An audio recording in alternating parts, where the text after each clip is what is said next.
Yo, yo, yo, yo. What up? We back Tuesday, and this is the hard truth of sports. New episode. Thank you for joining me. Today we got a little pack filled day talking NFL and NBA. And after Monday Night Football, we'll rewatch the Rams get blown out by the 49ers. OBJ debut. We got pretenders and contenders and pretenders in the NFL. In the NBA, we got what's wrong with the Bucks and what's wrong with the Lakers. I got a series that talks about that because there's a lot wrong, and people ain't talking about the Bucks, but there's some things that's wrong with them too. But first, I need to go on Facebook, make sure this is playable, make sure this is shareable, I should say. So just bear with me.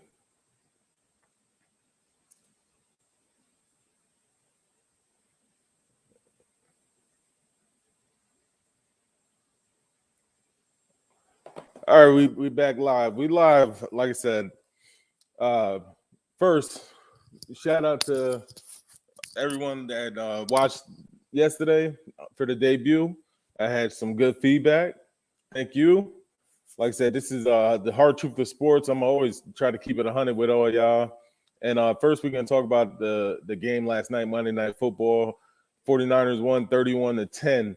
Jimmy Garoppolo looking like Tom Brady back there against that Rams big time money defense. 15-19, 182 yards, 2 touchdowns, 0 interceptions. Deebo Samuel killed me in fantasy. I needed him not to go off, and he ended up with 2 touchdowns, over 100 yards. So just killed me, him by himself, and the dude still had Kittles. And I had Van Jefferson who's dropping passes. Matthew Stafford overthrowing passes. Didn't look good. So y'all need to tell me what y'all thought about Monday Night Football and the new look Rams getting embarrassed last night. Total embarrassment. OBJ, like I said, what to expect. I don't know if people thought too much. He only had like 2 days of practice. 2 catches, 18 yards. He only had 3 targets. So the debut didn't go as he would hope. But like I said, 2 days of practice, don't really probably know the playbook. Cooper Kupp, he did his thing, 11 catches, 122 yards.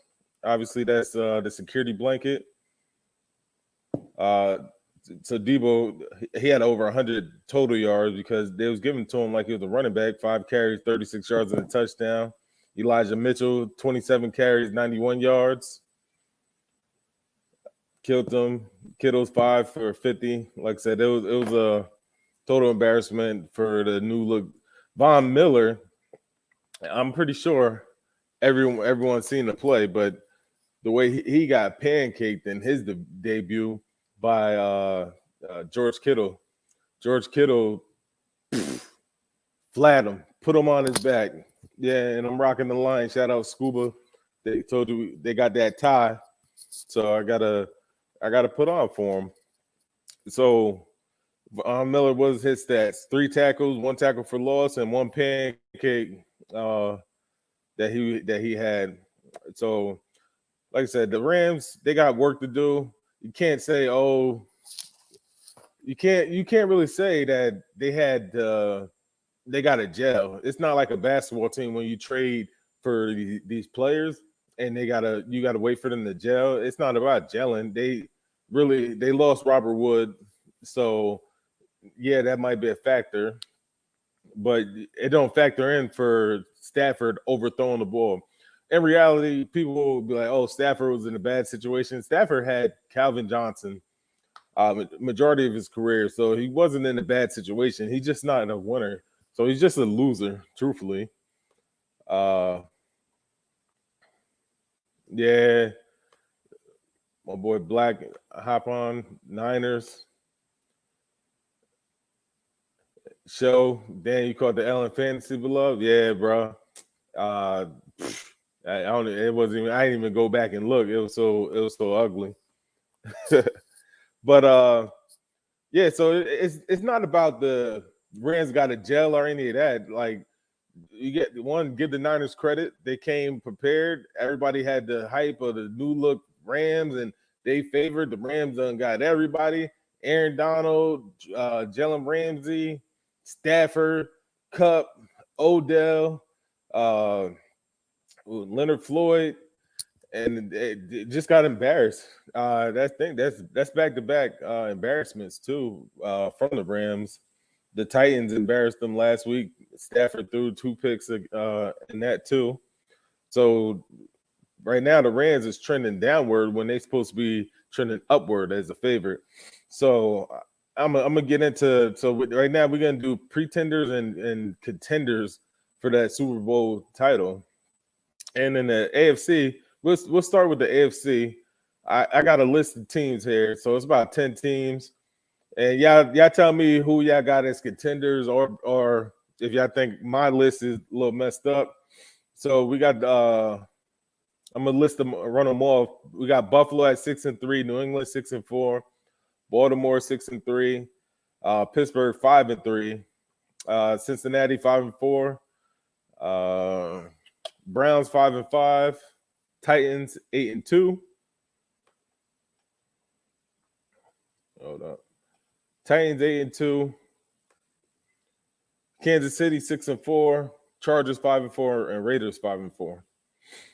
So we're gonna go.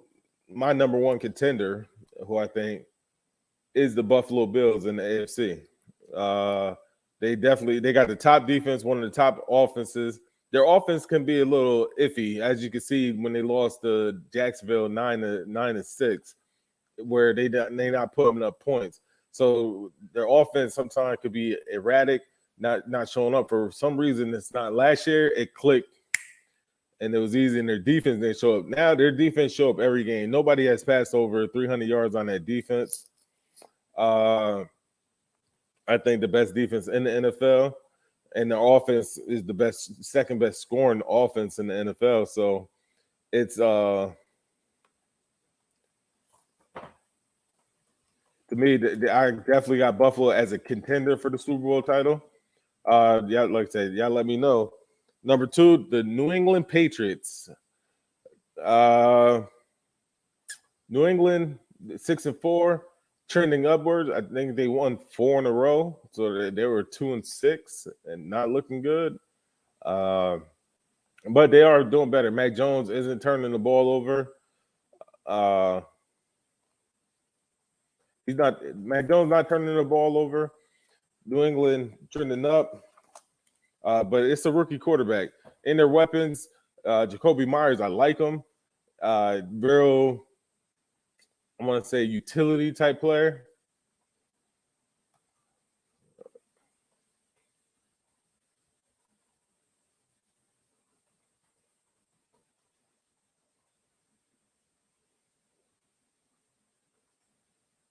Real utility type player. Hold on, let me get this up here.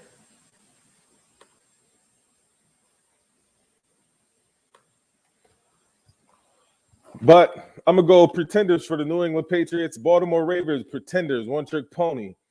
I don't think that the Lamar Jackson works in the postseason. I can be wrong, but I'm gonna say Baltimore is a pretender. Pittsburgh pretender. QB too old. Cincinnati pretender, inconsistent young quarterback. They got weapons. Jamar Chase, one of the best young wide receivers in the NFL.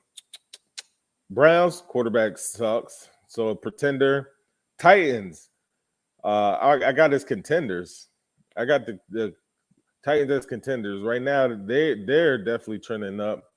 When you lose King Henry and you still winning, Julio Jones go on IR, you're still winning. So you got to throw them in there. The defense playing good, 8-2, having beat Buffalo, Cincinnati. I mean, Buffalo, Kansas City in the last couple of weeks. The Saints this past week.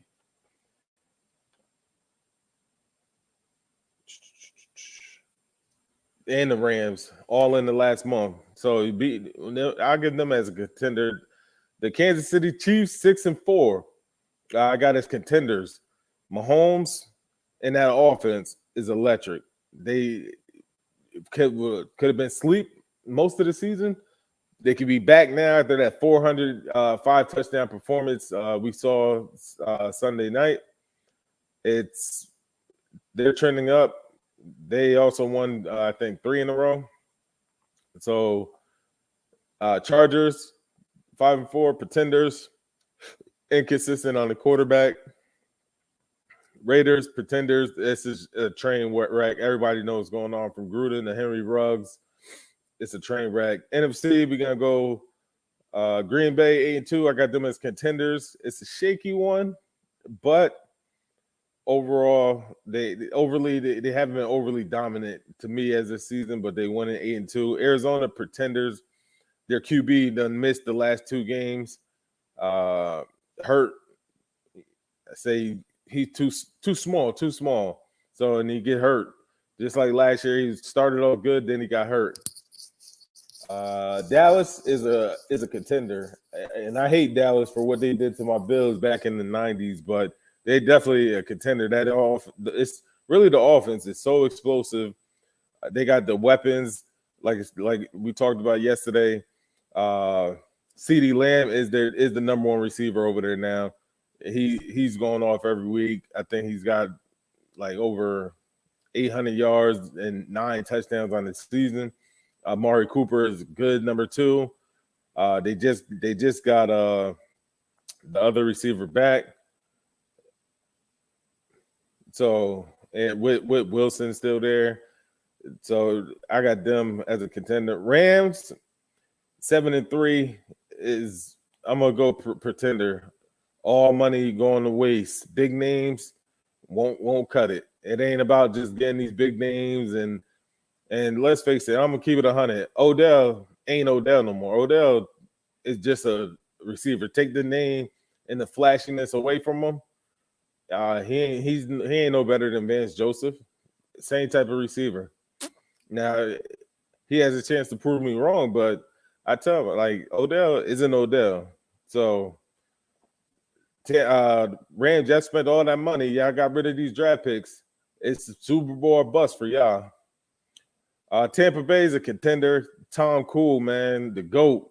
He always finds a way. So I ain't gonna doubt him. Every time I doubt him,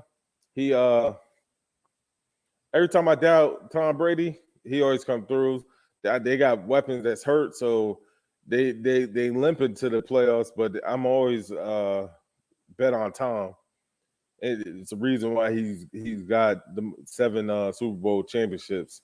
New Orleans, and I'm gonna just run these ones down. New Orleans is a pretender. They got Trevor Siemian as their quarterback. Carolina, they got Cam as their quarterback. Pretender, we know Cam sucks.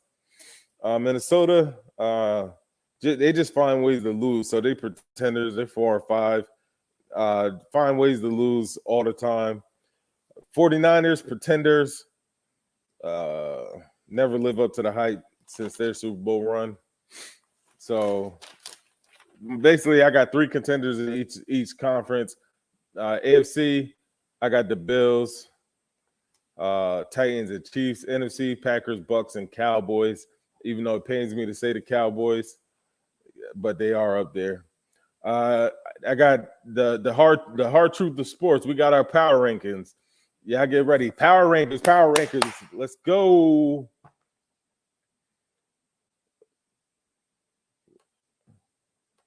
Let's go.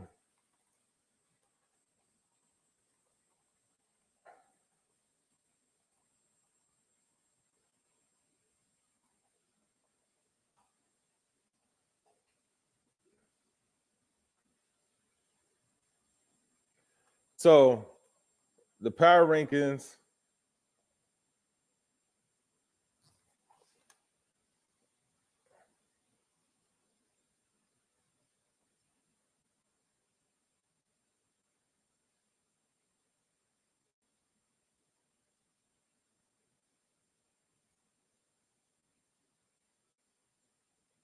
Hold on, I got people hitting me up.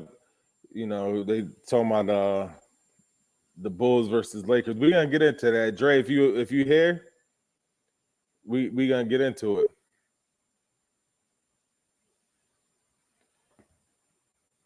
So the NFL power rankings, I got the Titans as the top team on my power rankings. Like I said earlier, beating the Bills, Chiefs, and Rams, Saints all in the last month is impressive. With your running back and your key piece going down, I'm not a believer in Ryan Tannehill. Serviceable, but I don't see him taking it. But they do deserve that top spot. Green Bay, A-Rod is back. They shut out Russell Wilson. Russell Wilson probably had his worst game as a NFL player coming back off of his injury. I got Dallas at 3. Dak and that offense. Dak is back. That offense is clicking. When they doing that, it looks unstoppable. I got my Buffalo Bills at number 4 off of that dud game that they played against the Jags. Put up 45 in that defense. What I said, that defense is the one, to me, the best in the NFL all year long. And then I'm gonna put the Chiefs at number 5, 3 in a row. Mahomes' best game of the year. Bucks at 6. It was a bad loss, but it happens. Sometimes you're gonna get those in the course of the year. Losing to Washington. New England at number 7.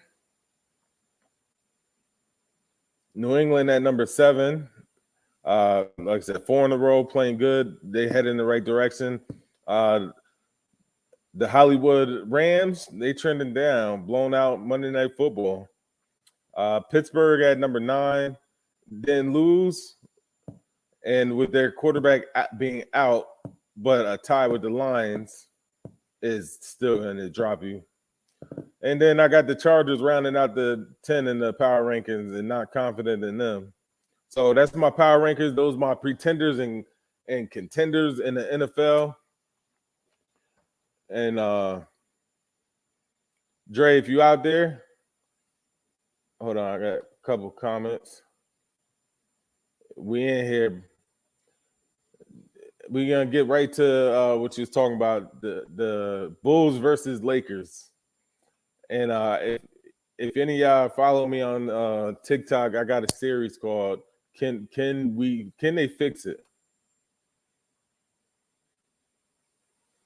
Sounds more like Powerpuff rankings. I see you out there, bro. Appreciate you joining in with your comments. But that Power Rankings was one of the best ever. Let Dre know we talking to Bulls Lakers right now. You know I won't give too much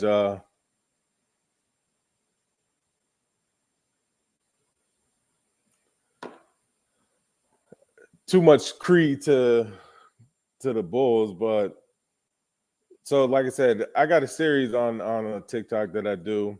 It's called Can We Fix It? I started off with the Lakers, got a couple of little views and likes on it. And in the beginning of the season, some of the things I dislike about the Lakers was having DeAndre Jordan in the starting lineup. They trying to play big. Their pick and roll defense was just hideous. You as representative, appreciate it. So some their pick and roll defense was bad for the Lakers. Now LeBron done missed I think 9 games on the season. So last night they played the Chicago Bulls, and it was ugly. Ain't too much really to say. It was ugly. First half was decent, but the Lakers got to get healthy. I'm gonna get into ways to try to help fix the Lakers. But first, I got to give the Chicago Bulls credit. Chicago Bulls are 10-4. They clicking. DeMar DeRozan is looking like an MVP. DeMar DeRozan last night had 38 on 15-23 shooting, 2 of 5 from 3. When he was in San Antonio, the dude wasn't even shooting threes. Now he's out there shooting threes.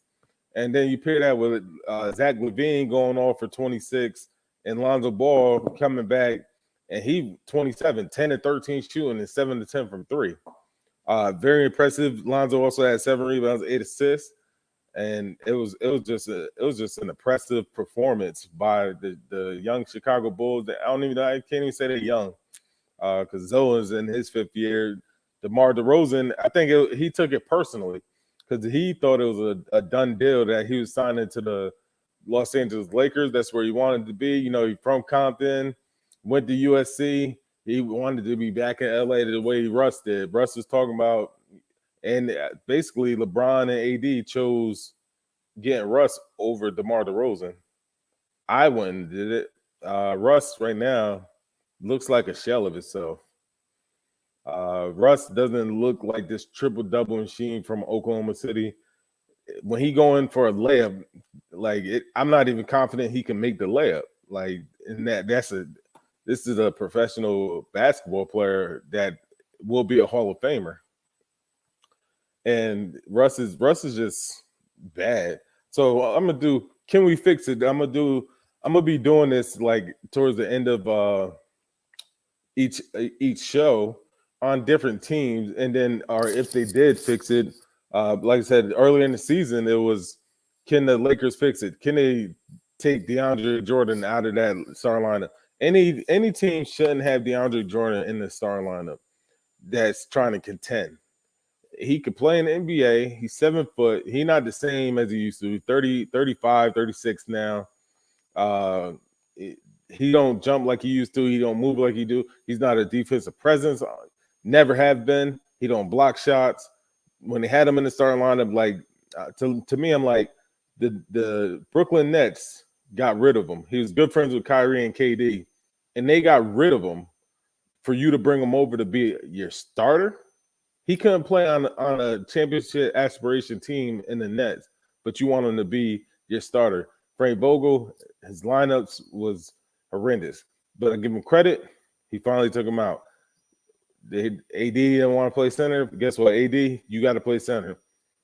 You can't start DeAndre Jordan. You can't start Dwight Howard. You can have them come in and play when you go to the bench. Then the next thing, Lakers, was injuries.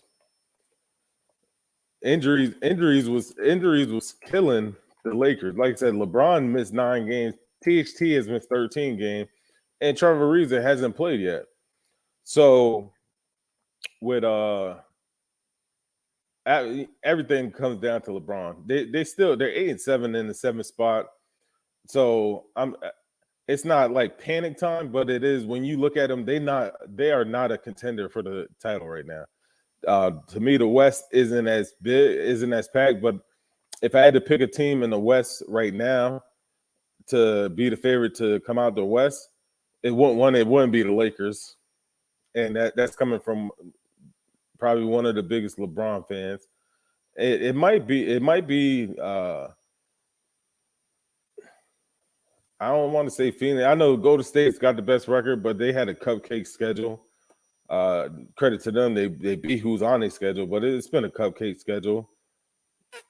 Their defense to step up, their players to step up. I just don't find them like Steph could carry them out the West easily. So between Golden State, maybe Phoenix and Denver, I got as probably like who could come out the West. But Lakers got to get healthy. THT is back. THT had 2 good performances. He's been playing good defense. So I beginning of the year, I'll text my boy like, "Hey, THT shouldn't even be playing. THT is and that's Taylor Horton Tucker. He shouldn't be playing. Like, they got too many young talented teams, talented players that are better than them. But then it turns out those players are just names. I thought Bazemore would be better than him. Monk, like when he was out, I'm like, oh my goodness, Bazemore sucks. You can't keep Bazemore in. Bazemore got to go. I can't believe I was waiting for THT to get back. And to his credit, Frank Vogel, as soon as THT get back, guess what? Bazemore on the bench and don't play. like I said, their defense. So now we're waiting for LeBron. 9 games. He should be on his way back. So I'm not gonna be worried about the Lakers until I see him whole. Ariza been out 7 weeks now. His timetable is 8 weeks, so I seen him doing on-court work. St. Louis, I see you, bro. What up, man? Appreciate you tuning in. Like I said, appreciate everybody tuning in. It's the hard truth. We talked about the pretenders and contenders in the NFL. Talk about the OBJ's debut right now. We're talking about, can the Lakers fix it and what they needed to do. So the good thing, like I said, they went away from those 2 players. I had an issue. They could cut them, to be truthfully. Hey, cut DeAndre Jordan, cut Bazemore. They suck. AD, the starting center. The surprise on the team has been how good Carmelo shoots. Carmelo Anthony accepting that role as a catch and shoot, getting it, popping that thing 3 to the head, and he's been excellent in his role. Monk's nice coming off the bench, and I'm eager to see the starting lineup of Westbrook. Like I said, and the thing about it is, like, so let's see, Westbrook, THT, Carmelo, LeBron, and AD. It should be the starting lineup once LeBron returns. Take Avery Bradley. Avery Bradley's been okay. The thing is, it's like I said, it's bad pick and roll defense even now. People just throwing it over the head, and they getting layups, they getting open threes, and it looked like they practicing shooting over baskets. Like it's like no contesting on these threes. And then you got Russell. Russell throws some of the dumbest turnovers that you can see. His IQ has to be better than that.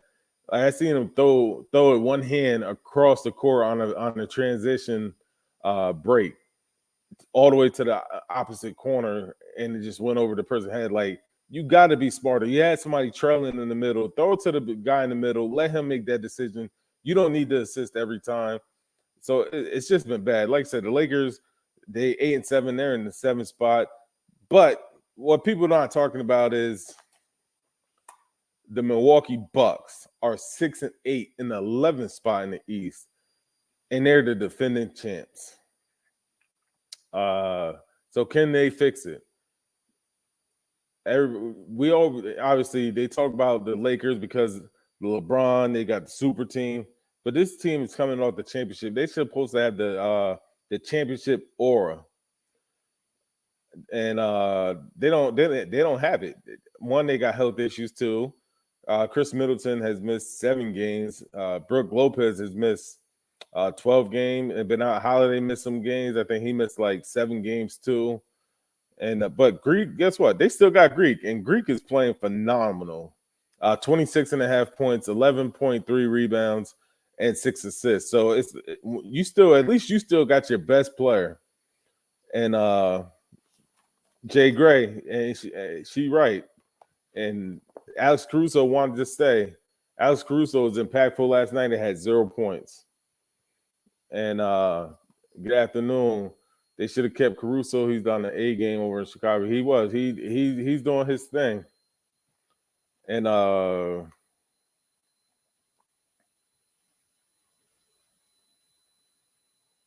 I at right now? Yeah, so now we get back to the Milwaukee Bucks.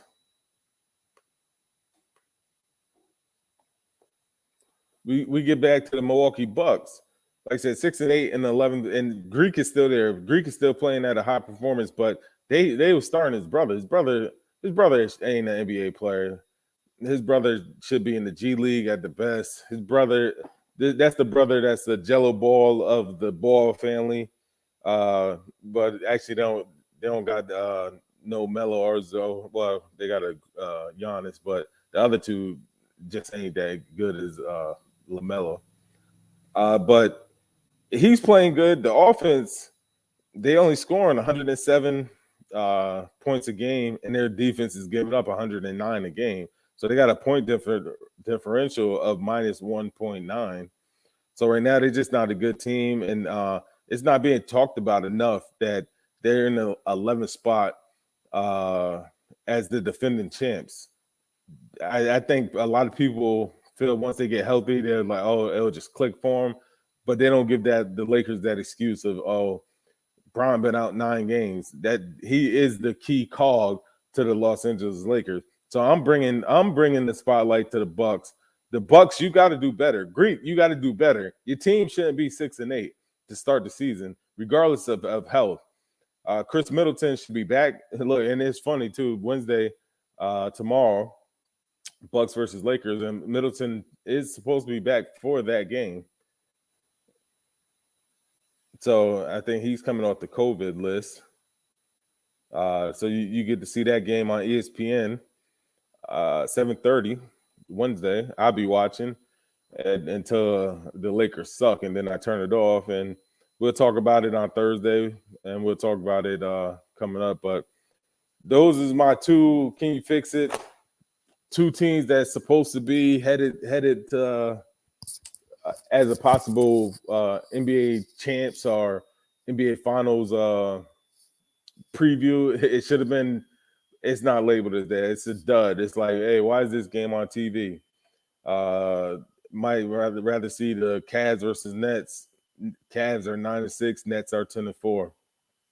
So, but like I said, that's the hard truth. One little quick thing. Duke star freshman Paolo Banchero was arrested this morning, and he was arrested for abating and abetting, if I said that right, with Coach K's grandson faces DWI charges. I think Coach K's grandson was the one driving. Banchero, if y'all don't watch college sports, to me, is the number 1 draft pick in the NBA next year. He's averaging 19.3 for points for Duke, like 9 rebounds. He's been on fire.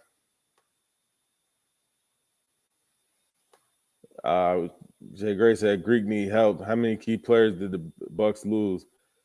Really, I think they only lost PJ Tucker. They gained I know Grayson Allen is there, but they got injuries. Injuries is key. Chris Middleton been out hurt. Like I said, he missed about 7 games. Brook Lopez has missed 12 games. I think he only played 1 game this season. Drew Holiday's been out. So they got to get healthy. They do got to get healthy. I expect them to finish, but right now they're underperforming. And so yeah, to get back, Paolo to me is the number 1 pick between him and Chet Holmgren. I go with Paolo. We get to see Paolo versus Chet. I don't know what the punishment would be. I just woke up to the news.